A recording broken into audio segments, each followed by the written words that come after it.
할렐루야. 우리 옆에 인사합시다. 하나님 우리 함께 하십니다. 시작. 하나님 우리 함께 하십니다. 한 번 더 얼굴 보고 인사하고, 당신의 얼굴을 보니 하나님의 얼굴을 보는 것 같습니다. 시작. 당신의 얼굴을 보니 하나님의 얼굴을 보는 것 같습니다. 반갑습니다. 다 저를 주목해 주시기 바랍니다. 어릴 때는 제가 사랑받고 있다는 것이 그렇게나 좋을 수가 없었습니다. 그래서 그 사랑을 잃어버리지 않기 위해, 더 많은 사랑을 얻기 위해 애를 썼던 기억이 있어요. 부모님의 기대를 저버리지 않기 위해, 친구들과의 신의를 지키기 위해, 선생님의 사랑을 잃지 않기 위해 어릴 때에도 나름 애를 썼던 기억이 있어요. 예수를 믿고 나서도 이런 제 모습은 변하지 않았습니다. 저는 예수님께서 저를 사랑하시고 제가 예수님의 사랑을 받고 있다는 것이 너무 좋았습니다. 특히 주변에 믿음의 선배들이 하나님이 저를 특별하게 사랑하신 것 같다는 얘기를 해주는 것이 그렇게 기분이 좋았어요. 그래서 그 특별한 사랑을 잃지 않기 위해 특심을 냈습니다. 그렇게 살다 보니 교육전사 때 교육 목사님이 제게 이런 말을 했어요. 나전사는 열심히 특심인 전도사야, 이렇게 부르더라는 것이. 이런 열심히 특심하다는 말은 곧 제 트레이드 마크처럼 되었습니다.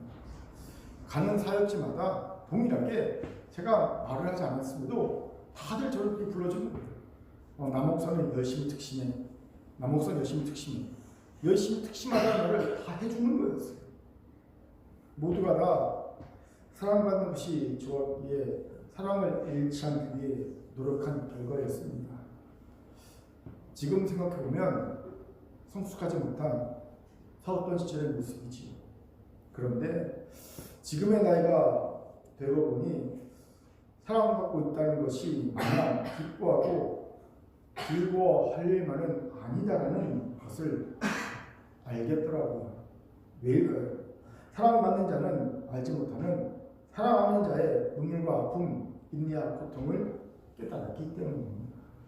제게 이런 깨달음을 준 예전에 읽었던 글이 있어서 소개합니다.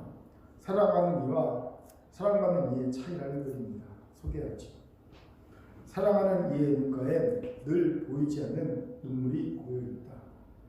사랑받는 이의 눈가엔 늘 당당한 승자의 미소가 묻어있다. 사랑하는 이는 언제나 자신이 부족하다고 자책한다. 사랑받는 이는 자신의 어떤 면이 매력인지 생각한다. 사랑하는 이는 단 한 번의 고백을 위해 참으로 많은 시간을 준비한다. 사랑받는 이는 단 한 번의 고백을 그저 잠잠히 미소 지으며 웃어 넘긴다. 사랑하는 이는 좋은 옷을 보면 그에게 어울리겠다고 생각한다. 사랑받는 이는 좋은 옷을 보면 자신의 취향인지 아닌지를 생각한다. 사랑하는 이는 그와 함께 있을 땐 밥 먹는 것조차 간간히 잊어버린다. 사랑받는 이는 식사 시간이 되면 밥부터 먹자고 말한다. 사랑하는 이는 추워진 새벽이면 그가 감기에 걸리지 않을까 걱정한다. 사랑받는 이는 추워진 아침 무엇을 입고 나갈 것인지를 걱정한다. 사랑하는 이는 그가 전화를 끊자고 할까 두려워한다. 사랑받는 이는 전화를 끊고 일해야 해, 공부해야 해 라고 말한다. 사랑하는 이는 사랑해 라고 말한다. 사랑받는 이는 알아, 그래 라고 말한다. 사랑하는 이는 그래도 자신이 늘 행복한 사람이라고 생각한다. 그러나 사랑받는 이는 자신이 행복한 사람인지를 때때로 망각한다. 이 글을 읽고 나서 사랑받고 있다는 것이 얼마나 고맙고 심지어는 죄송스러운 것인지를 알겠더라고요. 만약 좋아만 할 수 없는 나를 사랑하기 위해 눈물과 아픔과 희생과 인내가 있기에 가능한 것이라는 사랑받음의 무게가 깨달아진 겁니다. 그렇게 살아가는 근구의 성도 여러분, 특별히 하나님과 공동체의 사랑을 받고 있는 여러분, 사랑받기에 기쁘고 행복하십니까? 당연히 그래야 합니다. 하지만 거기에 머물지 마세요. 이제는 더 성숙하여 나를 사랑해주고 있는 하나님과 공동체가 어떻게 나를 사랑하고 있는지를 깨달아 알기 바랍니다. 분명 여러분도 성숙하여서 사랑받으면서 사랑해주는 자가 될 줄 믿습니다. 아멘. 자, 옆분과 인사합시다. 사랑받음의 노래를 합시다. 시작. 사랑받음의 노래를 합시다. 아멘. 이런 우리에게 오늘 본문이 귀한 동차를 주죠. 왜입니까?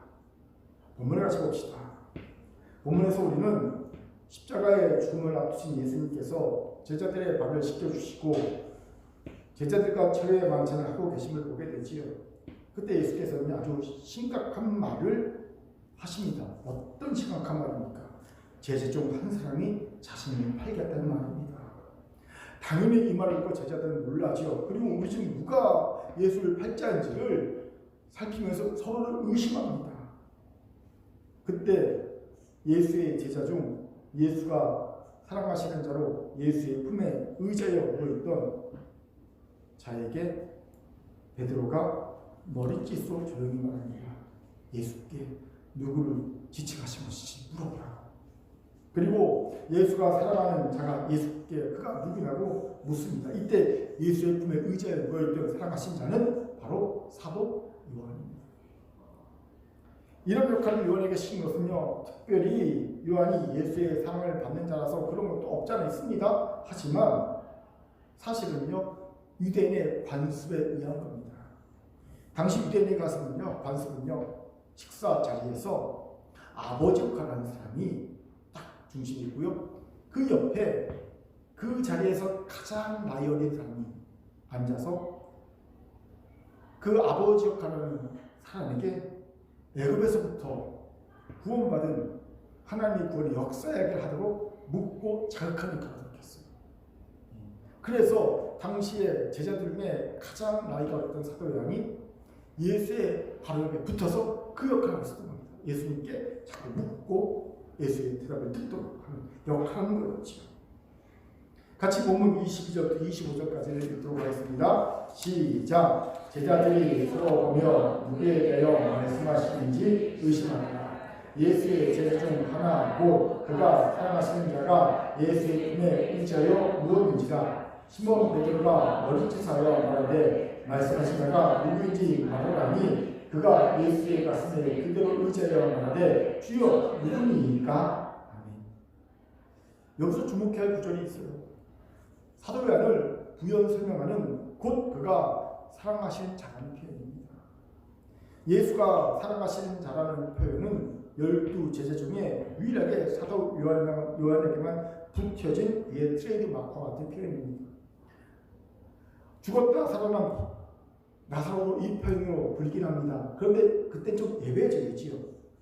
그건 그의 공식적인 트레이드 마커 같은 표현이 아닙니다. 이거는요, 나사로가 죽게 되니까 그의 누이 마르다 마리아가 예수님, 당신의 사랑하는 자이니 죽게 내버려 둘 수는 없지 않겠습니까? 빨리 와서 고쳐주십시오 라는 간청을 하기 위해, 그러니까 그를 치유할 당위성을 보여하기 위해 임시로 사랑하는 자라고 붙인 표현일 뿐입니다.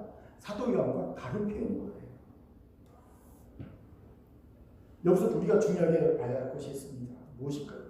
이 표현을 사도 요한이 자신이 쓴 복음서에 스스로 기록하고 있다는 겁니다. 그가 사랑하신 자라는 표현은요, 요한복음에만 5번 나옵니다. 그런데 그중 한 번이 이미 말한 나사로에게 쓰인 표현이고요. 나머지 4번은 사도 요한 본인에게 쓰인 표현입니다. 본인이 자신의 복음서를 쓰면서 자신을 가리켜 예수가 사랑하시는 자라고 쓰고 있다는 거지. 이것의 의미가 뭐예요? 혹시 남목사처럼 자기 자랑하고 싶은 걸까요?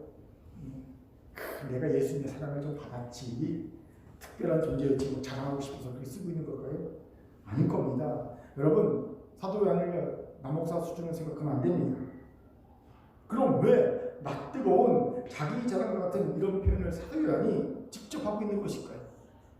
그 이유가 우리에게 주는 통찰이 귀합니다. 같이 해봅시다.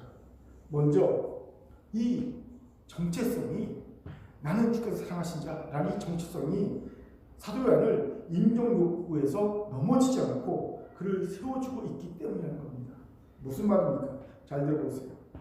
사도 요한이 요한복음을 쓰고 있을 때에 그의 상황, 그를 둘러싼 상황이 어떠했을 것 같습니까? 이것을 알려면요, 요한복음이 쓰인 시기를 알아야 합니다. 학자들마다 다르지만 보편적으로 요한이 에베소 교회에 머물면서 이 요한복음을 썼다고 합니다. 그 시기가 주 66년부터 98년 사이. 그러니까 66년부터 98년 사이에 에베소 교회에 머물면서 요한복음을 썼다고 주장을 하지요. 저는 개인적으로 AD 주 90년 이후일 거라고 생각합니다. 그 이유가 있어요. 주 90년에 아주 중요한 유대 랍비 회의가 열립니다. 전 세계 회의가 열립니다. 유대 종교 재건을 위해서 지중해 조그만 도시 얌야에서 랍비들이 모입니다. 그리고 회의를 하죠. 그 회의의 결과 하나의 결정을 합니다. 기독교를 이단으로 정지하고 기독교를 르네상을 출류시키라고 얘기합니다. 얌야회의에서 중요한 회의죠. 그래서 그전에는요, 기독교에 대해서 출교라는 단어를 쓰지 않았는데 그 AD 90년 이후에 출교라는 단어를 씁니다. 이 출교라는 단어가 요한복음에 기록되어 있어요. 실로암 맹인치 사건. 무슨 얘기입니까? 요한복음이 적어도 AD 90년 이후에 써있다는 거예요. 그 단어를 통해. 그래서 AD 90년, 주 90년 이후에 요한복음이 쓰여졌다라는 걸 우리가 짐작하게 된다는 거지. 이것의 의미가 뭔지 아십니까? 당시에 사도 요한을 제외하고는 살아있던 사도는 아무도 없었다는 의미입니다. 대표적으로 사도 요한의 친형인 야고보 사도는요, 가장 먼저 죽었잖아요. 주 42년경 예루살렘에서 처형되었죠. 그리고 기독교 전파에 혁혁한 공을 세웠던 사도 바울 같은 경우도요, 주 65년을 전후해서 로마에서 순교했지 않습니까? 또한 사도 요한의 평생의 동역자이자 한때 예수의 사랑을 얻고 라이벌 관계를 형성했던 사도 베드로도요, AD 주 66년에서 68년 그 사이에 로마에서 십자가에 거꾸로 달려 순교했지요. 이외에도 모든 사도들이 다 순교한 상태였다는 거죠. AD 90년 이후는. 그리고 사도 요한만 흘러나왔습니다. 자, 여러분, 이것이 사도 요한에게 어떤 마음이 들겠을까요? 아, 다행이다. 나는 그래도 살았다. 할렐루야. 난 죽지 않았다. 이런 마음이 들었겠습니까? 아닙니다. 그럼요. 왜 나만 살아남았을까? 왜 나만 죽지 않고 살아남았지? 라는 짙은 의구심이 들었을 겁니다. 내가 그렇게 대적들에게 위협적인 존재가 안 될까? 나는 죽이자라도 될 만큼 그렇게 하찮은 존재였을까? 이런 부정적 의구심이 들만하지 않겠습니까? 분명히 들었을 겁니다. 그도 그럴 것이 사실 성경에서 기록하고 있는 복음 전파의 중요한 인물은요, 사도 베드로와 사도 바울이었기 때문이지.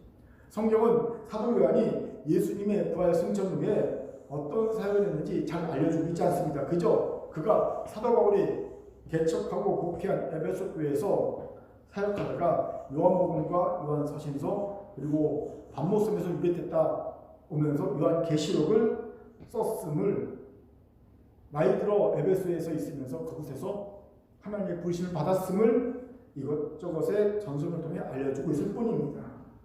사도 요한은요, 사도 바울처럼 대단한 사역을 한 것도 아니고요, 베드로처럼 유대인의 사도로 우뚝 서서 예루살렘 교회의 기둥 역할을 한 것도 아닙니다. 여러분, 예루살렘 교회의 기둥은 둘이었지요. 주의 동생 야고보와 예수님의 친동생 야고보와 사도 베드로가 예루살렘 교회의 두 기둥이었지 않습니까? 사도 요한이 아니었어요. 또 다른 사도들처럼 각지로 트져서 나름대로 큰 사역을 했던 것도 아니었다는 거죠.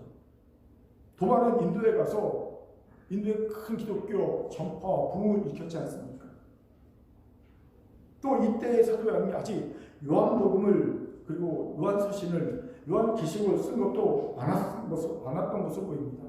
요한복음을 쓴 이유도 제자들이 다른 사도들이 다 죽고 예수의 외형만 보여주는 복음서들만 있으니 마태, 마가, 누가 같이 예수님의 어떤 행함만 보여주는, 예수님이 어떤 일 행하셨다, 어떤 일 행하셨다, 그 예수님의 행적만 보여주는 그런 복음서가 있으니 진짜 예수님의 진면목, 예수님이 누구신지 보인 진면목을 보여주는 복음서가 필요하지 않겠습니까? 그러니 다 죽고 당신만 남았으니 이제 당신 쓰십시오라는 권위를 받고 요한복음을 썼다는 기록이 전해지고 있어요.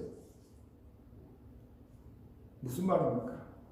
다른 사도와 비교하여 존재감이 미미했다는 겁니다. 여러분이 충분히 자신에 대해 부정적 생각을 가지면 하지 않겠습니까? 특별히 어린 시절의 사도라면요, 자신이 중요한 사람이고 싶은 욕망으로 가득 찬 여성입니다. 그 애가 뭡니까?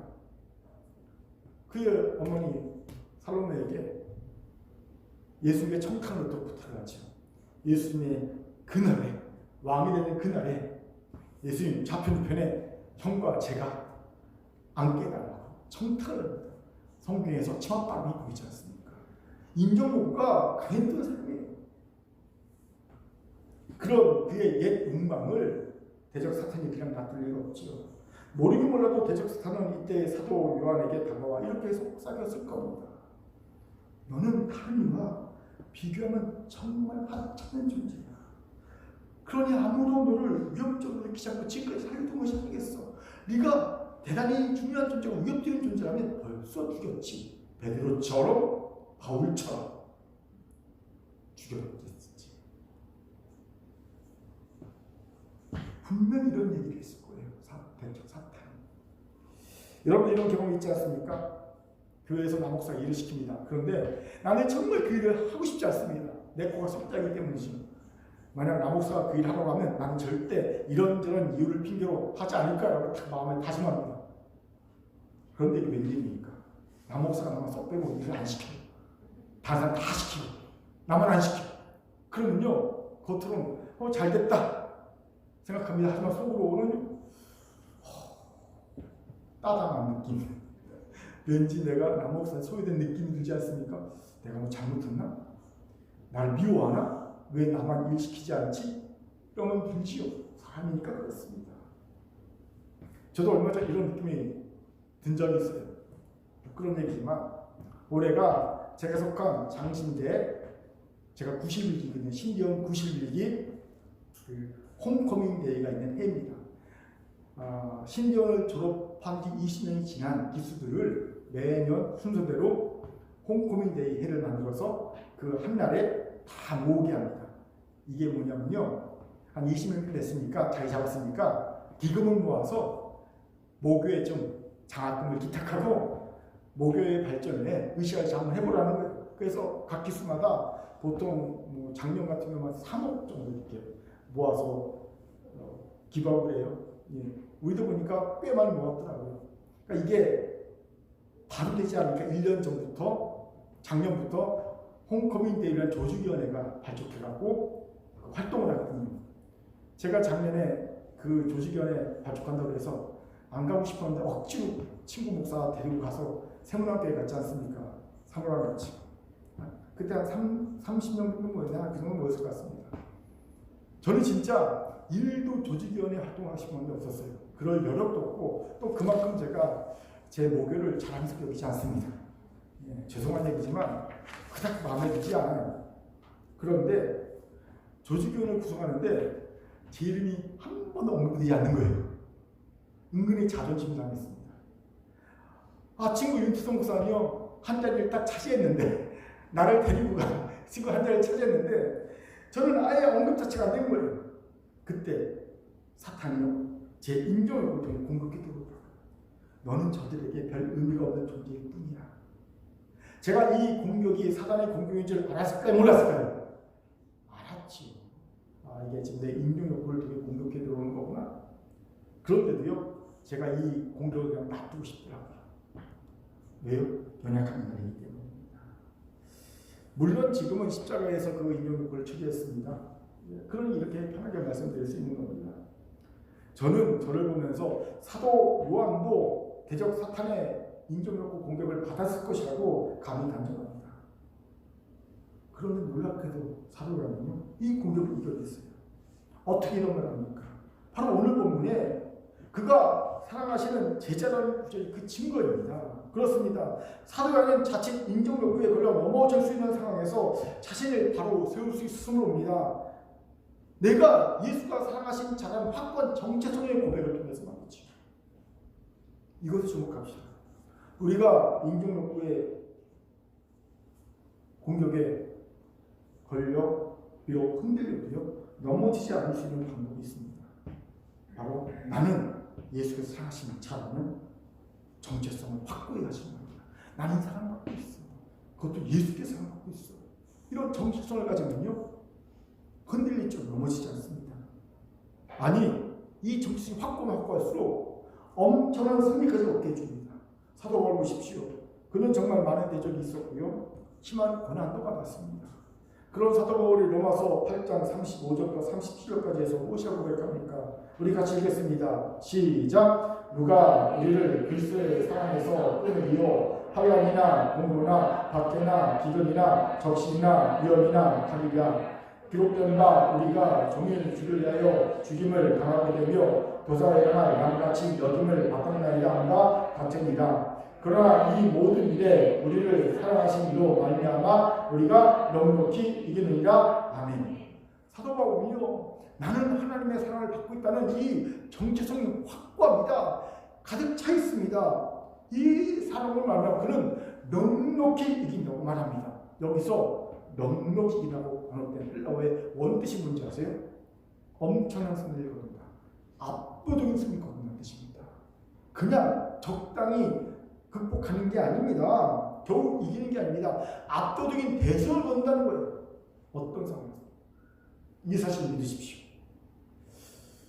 오늘은 제 얘기를 좀 많이 해야 될 것 같습니다. 아시다시피 제가 1남 3일 좀 1남으로 귀하게 자랐죠. 이 말은요, 차없이 자랐다는 뜻입니다. 차없이 자랐어요. 그러다가 군대를 갔습니다. 지금처럼 편한 군대가 아니었습니다. 훈련도 힘들었고요. 특별히 구타가 많았어요. 하루라도 맞지 않으면요, 잠이 안 오는, 밥을 못 먹는 그런 군대 생활을 보냈습니다. 특별히 제가 일병 때는요, 담임이 하나도 없어요. 신앙생활을 너무 열심히 한다는 이유로 매일 맞았습니다. 그리고 상병 때까지 점심을 주일날 먹질 못했습니다. 안 챙겨주니까. 교회 갔다 오면요, 밥이 없어요. 안 챙겨주니까. 그러다가 사고가 터졌어요. 상습적으로 저를 때리던 이들이 걸려갔고요. 영창에 2명 이상이 갔어요. 난리가 난 거지요. 사실 그 전에 제 1년, 내 한 달 후임이 탈영했다가 자살했거든요. 그것도 주일날 식당에서 맞고, 본납서 맞고 걔가 탈영을 했어요. 그래갖고 부대 옆에 있는 그 비닐하우스에서 농약 먹고 자살했거든요. 그러니까 부대가 발칵 뒤집힌 거죠. 이런 일이 있으면 난리가 나지 않습니까? 그런 상태인데 이건 너무 커서 걔가 유서를 썼는데 그 유서를 이렇게 중사가 제일 먼저 푹 찢어버렸어요. 막 맞아서 내가 일단 찢어버리고요. 그냥 걔가 뭐 애가 우울증 있어 죽었다 이렇게 처리해버렸어요. 하도 오래된 일이죠. 그러니까 이제 부대가 바짝 긴장하고 있었죠. 그리고 또 사건이 있었는데 뭐냐면 또 한 놈이 나 2달 선배가 칼 들고 들어와서 다 죽여버릴까 그러고 막 휘둘렀던 일이 있었거든요. 내어가에서. 그래서 바짝 긴장하고 있는데 너무 큰 사건들이라 그거는 터치할 수가 없잖아요. 그건 이게 묻었어요. 그러다가 제 사건이 터진 거예요. 그러니까 기운이 이때다 싶어갖고요. 그냥 그동안에 참았던 항상 구타 문제 일으켰던 놈들을 싹 잡아다 영재에다 쳐놨어요. 근데 저는 뭡니까? 그냥 미우들이 잔뜩 바뀌었죠. 근데 문제는 또 그 사람들 그 영창에 있는데 아침 점심 저녁 그 밥을 누가 갖다 주러 갑니까? 제가 갖다 주고. 이거 진짜 여러분, 제가 밥을 갖고 가면 그 사람들이 고마워 받겠습니까? 아니면 죽일 듯 눌러보면 받겠습니까? 죽일 듯 눌러보면 받는 거야. 죽일 듯 눌러보면 받는 거야. 미치겠는 거죠. 근데 그걸 해야 됐어요. 너무 힘들더라고요. 그때마다 저를 넘어지지 않게 세워준 힘이 두 가지가 있었어요. 하나는 신앙이었습니다. 하나님이 나를 사랑하시고 지켜주신다는 믿음이 나를 넘어지지 않게 했습니다.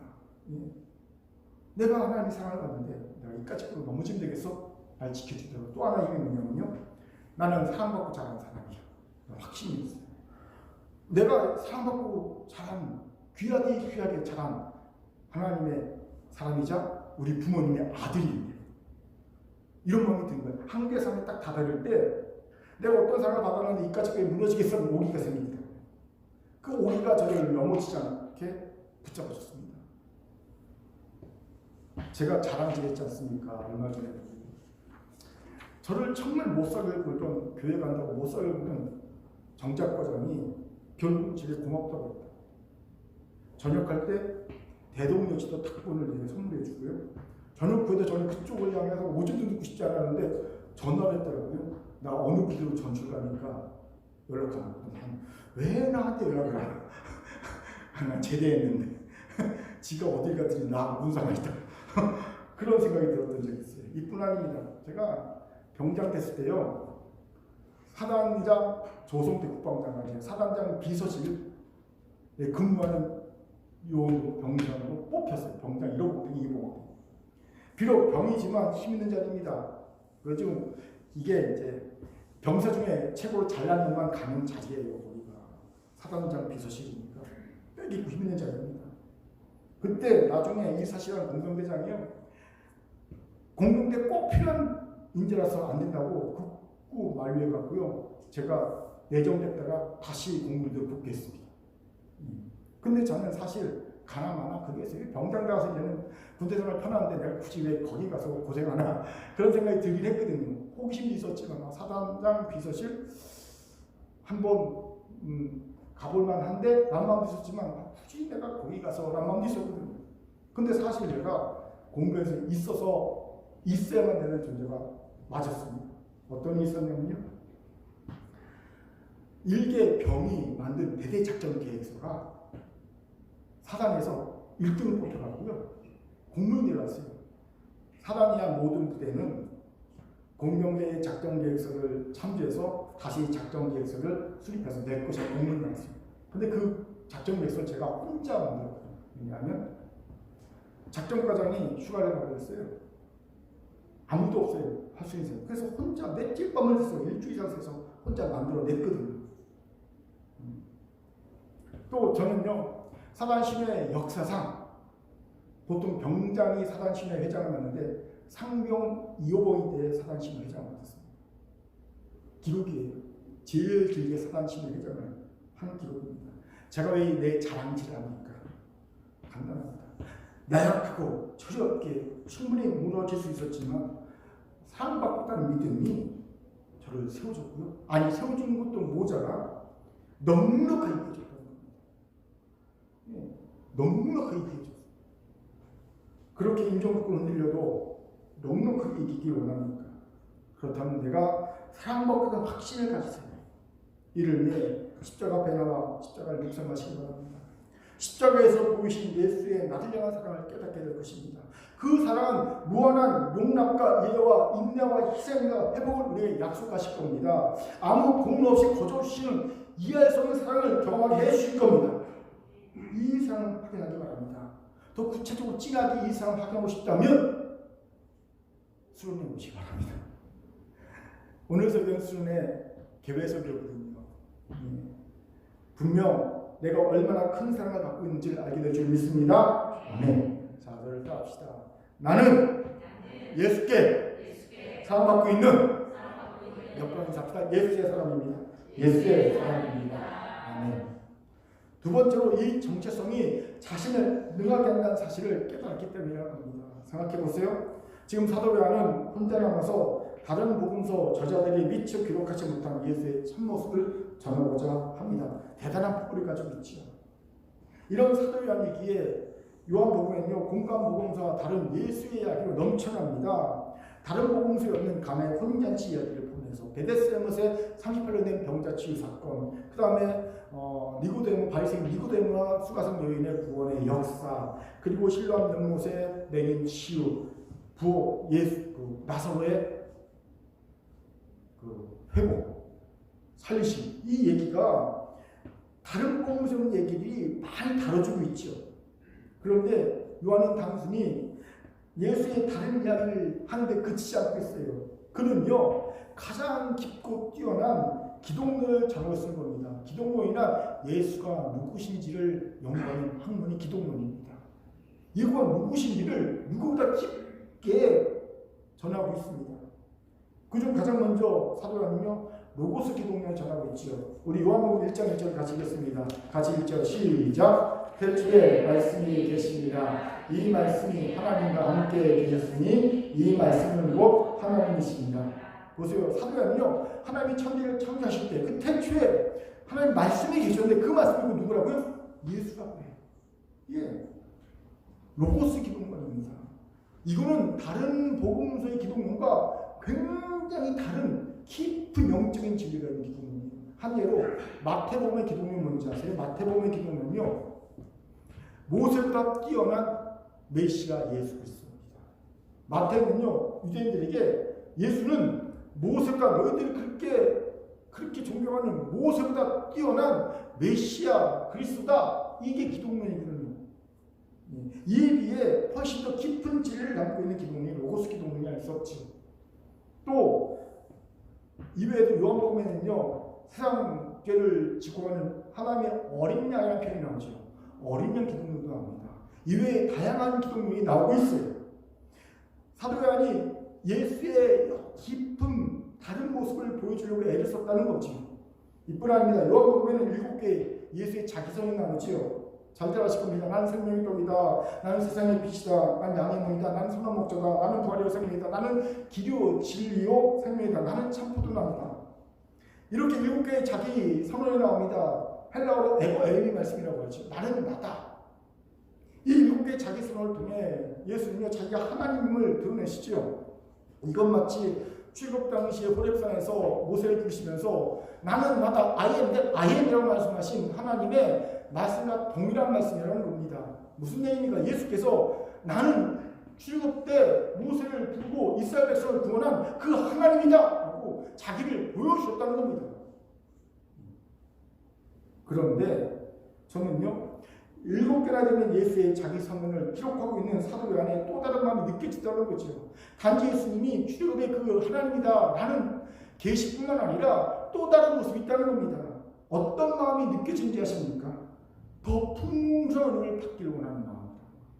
우리가 그렇습니다. 사도 요한이 굳이 7개의 예수의 자기 선언을 기록한 이유가 없어요. 하나, 2개, 3개 정도만 기록해도 되는데 왜 굳이 7개를 기록하겠습니까? 그 7개를 통해 하나 예수 그리스도를 풍성히 알라는 겁니다. 그리고 예수가 주시는 놀라운 은혜를 더 풍성히 받으라는 겁니다. 요한복음에는요 더 풍성한 은혜, 더 풍성한 생명이라는 주제가 가득 담겨 있습니다. 곳곳에 기록되어 있어요. 우리 두 군데만 읽죠. 요한복음 1장 16절과 10장 10절입니다. 같이 읽겠습니다. 시작. 우리가 다 그의 충만함에서 받으니 은혜에 은혜라. 시작. 도둑이 오는 것은 도둑질하고 죽이고 멸망시키는 것뿐이요 내가 온 것은 양으로 생명을 얻게 하고 더 풍성히 얻게 하는 것이다. 아멘. 보세요. 사도 요한은 더 충만하고 더 풍성한 은혜와 복, 생명을 예수 통해 받기를 원한다고 말합니다. 이게 요한복음에 쓴 목적입니다. 그러니 자기 선언이 많은 말수록 풍성히 얻게 되는 거죠. 예. 하나보단 둘이, 둘보단 셋이, 셋보단 일곱이 더 그걸 읽는 사람이 풍성히 예수에 대해 은혜의 복을 누릴 것 아니겠습니까? 이런 의미로 제 소개가 긴 겁니다. 할렐루야. 믿든 말든 아멘. 아무튼 사도 요한은 다른 복음서 저자들이 미처 전하지 못했던 예수가 주시는 풍성한 은혜와 복을 전하려고 편을 들었어요. 그런데 이런 사도 바울의 원대한 포부, 원대한 꿈에 발목을 잡는 것이 하나 있어요. 뭔지 아십니까? 바로 낮은 자존감입니다. 이 낮은 자존감은 다른 사도들과의 비교를 통해 그에게 생겼을 가능성이 크지요. 베드로는 유대인의 사도로 써서 크게 쓰임을 받고 순교를 했고, 사도 바울도 이방인의 사도로 크게 쓰임 받다가 순교를 했고, 다른 사도도 다 그랬는데 자신은 혼자 사도 남아서 자신이 개척한 교회도 아니고 사도 바울이 개척한 교회, 에베소 교회에 몸을 의탁하고 있으니 다른 이와 비교가 안 될 리가 없었겠지요. 내가 개척한 교회에서 몸을 의탁하면 그래도 나을 건데 내가 개척한 교회가 아니라 다른가 개척한 교회에서 몸을 의탁하고 있으니 그리고 비교로 인해 생긴 낮은 자존감이 위대한 일을 시작하려고 하는 사도 요한의 발목을 잡았을 가능성이 큽니다. 그렇게 사도 요한에게는 예수가 사랑하시는 자라는 자기 정체성이 꼭 필요했던 거지요. 내가 사랑받고 있다는 확신만큼 낮은 자존감을 치료하는데 특효할 게 없기 때문이지. 제가 이런 일을 알고 있습니다. 얼굴도 예쁘고 공부도 잘하고 성격도 좋아서 형제들에게 참 인기가 많았던 제 제자이자 후배 간사가 있었어요. 그런데 이 친구가 자존감이 낮아요. 가정에서 어릴 때 상처를 많이 받고 자랐기 때문입니다. 그러니까 얼굴이 이쁜데 항상 얼굴에 그늘이 있는 거예요.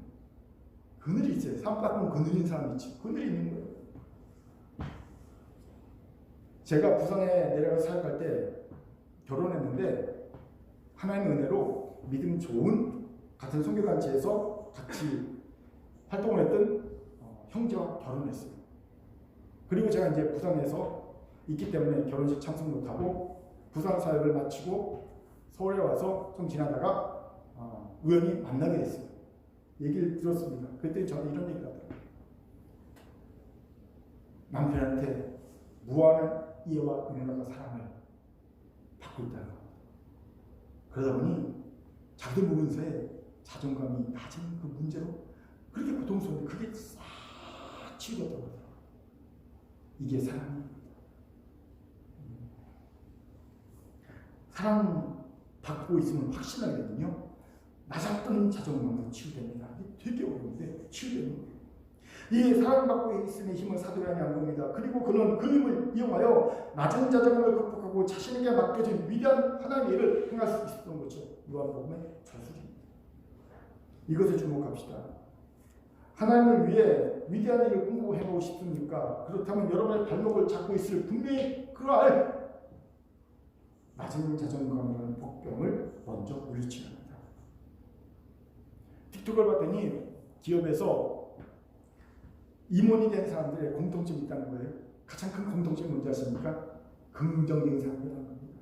즉 자존감이 건강한 사람들이 임원까지 승진한다는 거예요. 무슨 말입니까? 세상 일이든 하나님 일이든 큰 일을 행하려면 자존감이 건강해야 한다는 겁니다.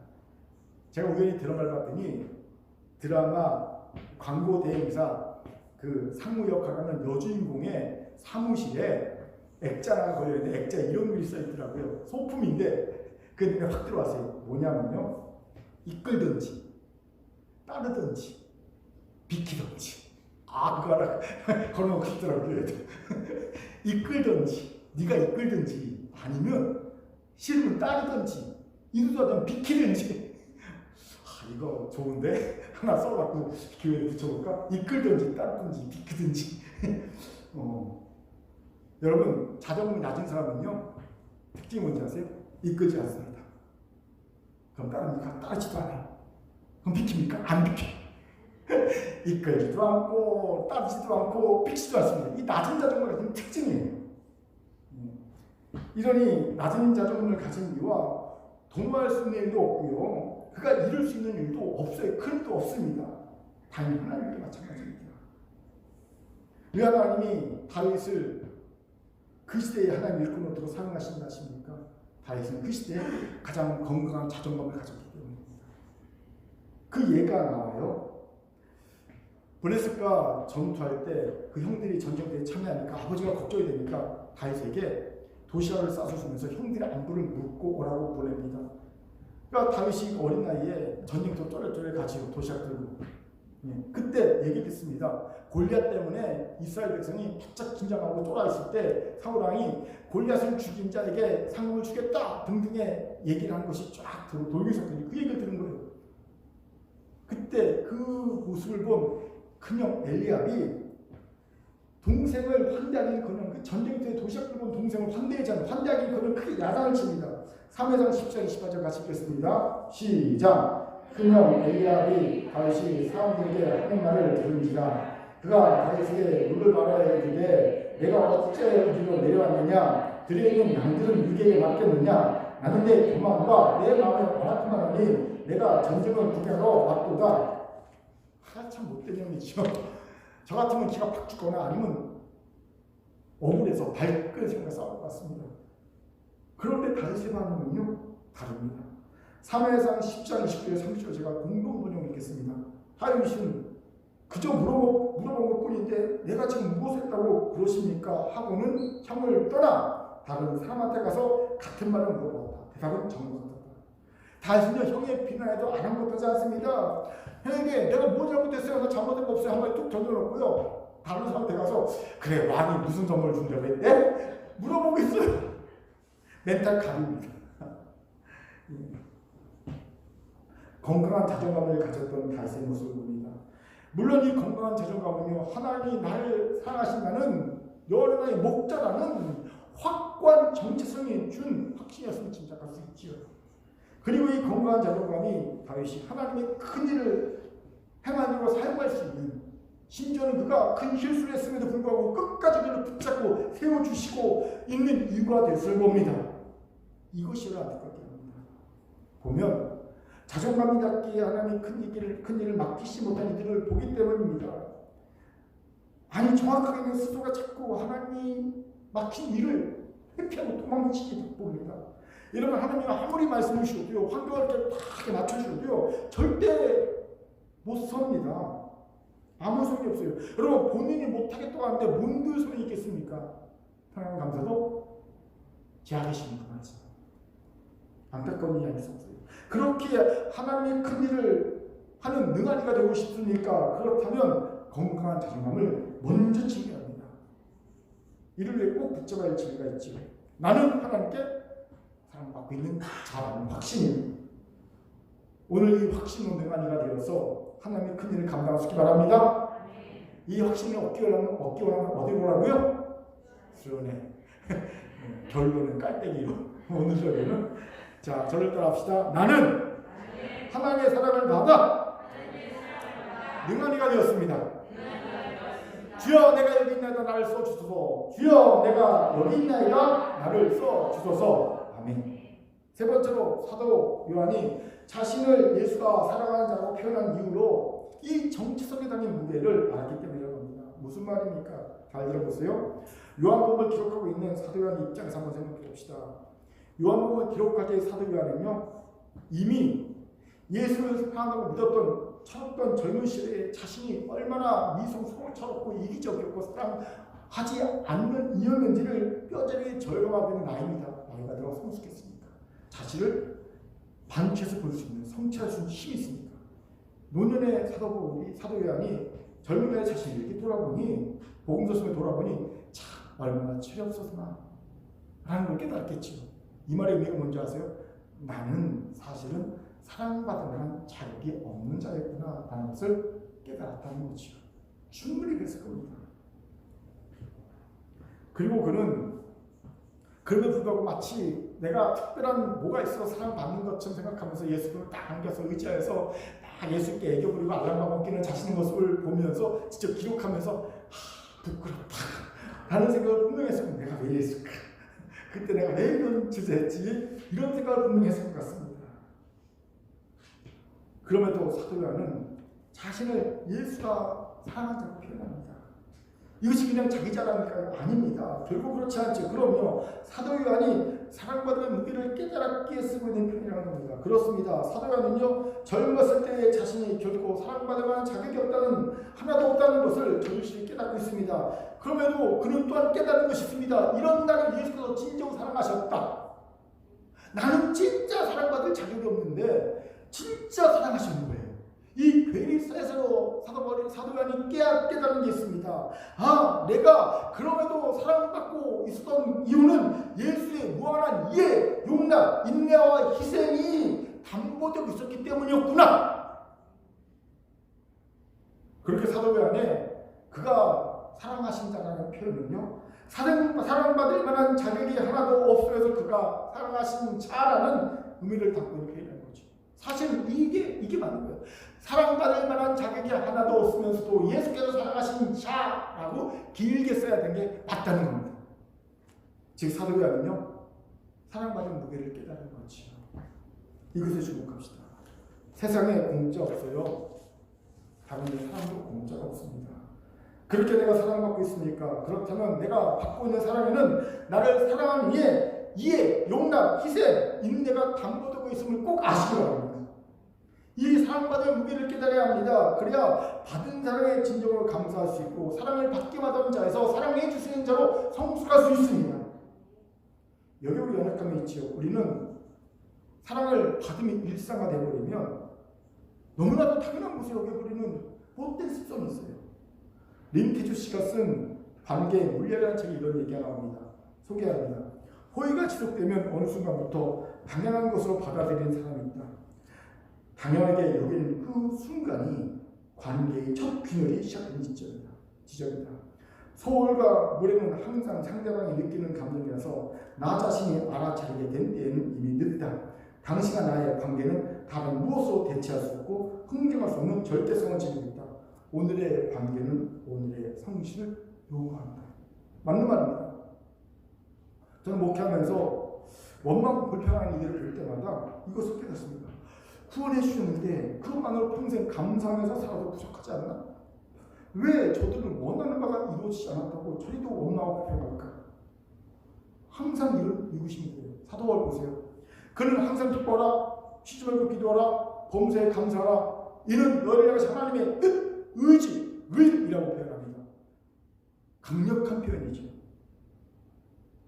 사도 바울이 남에게만 이렇게 명령하고 자신은 행하지 않는 그런 사람이었습니까? 아니죠. 바울이 말합니다. 내가 예수를 본받은 것처럼 너희도 나를 본받아라. 즉 그는 가르침과 행함이 일치하는 참된 주의 종이었다는 겁니다. 그렇게 그는 분명 항상 기뻐했을 것이고요, 쉬지 말고 기도했을 것이고요, 범사에 감사했을 겁니다. 그런데 사실 사도 바울이 구원받은 후에 얻은 우리가 흔히 말하는 세상적인 복이 있습니까? 없습니다. 그는 가정도 못 이뤘습니다. 고질병도 하나님께 3번이나 치유해달라고 기도했지만 치유받지 못했습니다. 남이 다 치유해줬고 심지어 죽은 자도 살렸음에도 하나님은 자신의 병을 고쳐주지 않으셨어요. 세상적인 부귀 영화도 누리지 못했습니다. 도리어 그는 세상의 복이라고 일컫는 모든 것들을 포기했습니다. 배성으로 여겨야 했습니다. 그리고 그는 하나님께 만물의 찢김같이 여김을 받았다고 고백합니다. 그렇게 얘기하죠. 하나님 우리를 주시는 줄을 생각했다. 주실 줄 알았다. 이렇게 고백합니다. 감당하기 어려운 고난을 당했다는 거죠. 결국 그는 로마에서 참수형을 당하고 나죠. 보세요. 그가 받은 복 중 우리가 생각하는 복이라고 부를 만한 것이 하나라도 있습니까? 하나도 없습니다. 그런데 바울은요, 항상 기뻐했습니다. 쉬지 않고 기도했습니다. 범사에 감사했습니다. 이유는 뭘까요? 간단합니다. 허물과 죄로 죽은 죄인 괴수인 자신을 예수 그리스도께서 구원해 주셨다.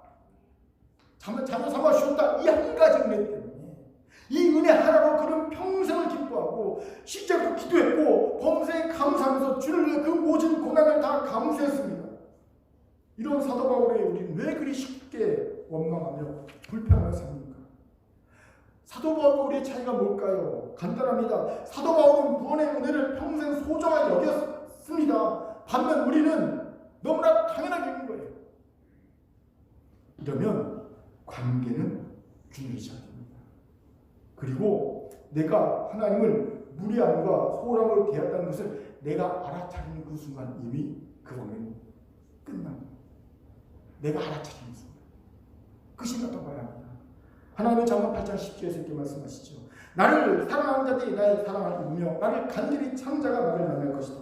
분명히 말씀하십니다. 그렇기에 사랑받음이 일상화되었다고 그것을 당연시해서 안 됩니다. 이건 하나님과의 관계도 그렇고 사람과의 관계도 그렇습니다. 동일하게 적용된 진리입니다. 중요한 질문, 어떻게 해야 사랑받음을 당연시하지 않고 그 사랑받음의 무게를 깨달을 수 있을까요? 간단합니다. 서로의 입장을 바꿔서 생각해 봅니다.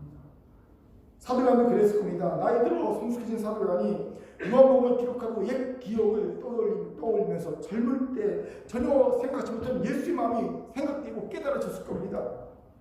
여러분, 우리가 성숙했다는 증거는 다른 게 아니고 상대방 입장에 생각할 수 있는 힘이 생겼다는 거, 여유가 생겼다는 겁니다. 미성숙한 사람은 절대 상대방 입장에 생각하지 않습니다. 그는 이렇게 생각했을 겁니다. 내가 철없이 예수의 품에 의지해 누워있으면서 예수의 몸을 전이하지 못했구나. 자기의 사랑하는 제자가 자기를 팔 때 예수의 마음이 얼마나 아프셨을까, 힘드셨을까. 그때 나는 그 예수님을 이해하지 못하고 누가 팔지, 혹시 내가 억울한 누명을 쓸지 않을지 그게 싫어서 누구일까라고 묻는 그런 참은 모습을 보였구나. 사실 그때는 예수님을 위로하고 예수님 옆에 있으면서 예수님과 함께 그 고난을 당할 것을 결단했을 때 나는 너무나 어리석었고 너무나 철없었구나. 아마 그는 그렇게 자신을 반추하며 깨달았을 겁니다. 입장에서 그때를 돌아볼 수 있던 거지. 이것이 인간입니다. 자신의 처지가 상대방의 처지가 돼봐야 그때 비로소 상대방 이해하게 되는 우리 인간입니다. 그래서 딸들이 자식을 낳으면 엄마와 친구가 된다는 말입니다. 그렇죠? 딸들이 자식을 낳으면 엄마와 싸웁니다. 근데 딸들이 자식을 낳으면 엄마와 친구가 되죠. 저도 이런 경험이 있어요. 몇 번 말씀드렸는데 제 단점이요, 정리가 안 된다는 거예요.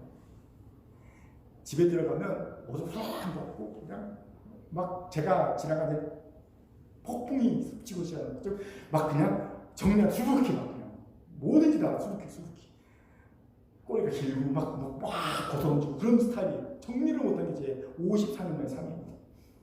그런데 제가 2021년 재작년 8월부터 바뀌었어요. 집에서 제 물건이 정리 안 된 건 없습니다. 예.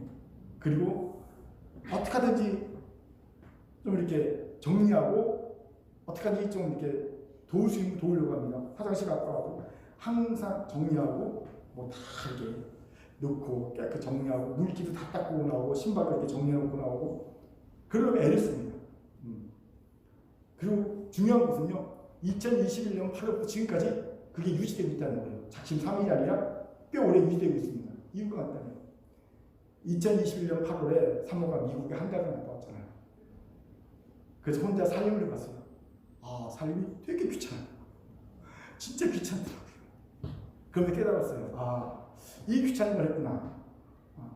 내가 조금만 내 일만 해도 밥 먹고 내 그릇이라도 조금만 이렇게 갖다 놔도 싱크대에 갖다 놔도 내가 내 옷 정리만 해놔도 내가 잠자리 정리만 해놔도 내 물건이라도 정리만 해놔도 훨씬 서운하겠다. 이런 생각이 든 거예요. 화장실이라도 내가 좀 이렇게 정리만 해고 나와도 훨씬 더 편하겠다 생각이 든 거예요. 그 다음부터 해보고 시작하니까 별거 없더라고요. 내가 조금만 신경 쓰면 되더라고요. 그리고 지금까지 이어오고 있어요. 이것이 입장을 바꿔서 생각하는 것의 힘입니다. 그렇게 사랑받음을 당연시하지 않으려면 입장을 바꿔서 생각해야 합니다. 이건 하나님과의 관계도 마찬가지지요.